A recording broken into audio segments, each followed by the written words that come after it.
In this video, I'll show you how to add a video in Gamma AI. From your dashboard, open the presentation that you want to edit. Then select the card where you want to add the video. On the right-hand menu, click Videos and Media. Then from here, you can choose a video source.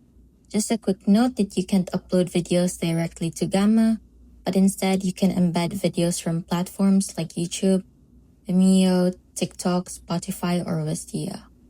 For example, let's choose YouTube. Now embed code or paste the video URL over here. And then Gamma will automatically load the video. And then you can also edit the title and description if you want. And once you're done, just close the menu. To check if the video works, click Present right over here. And then just hit the Start button.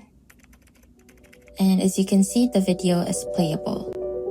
So that's how you add a video in Gamma AI.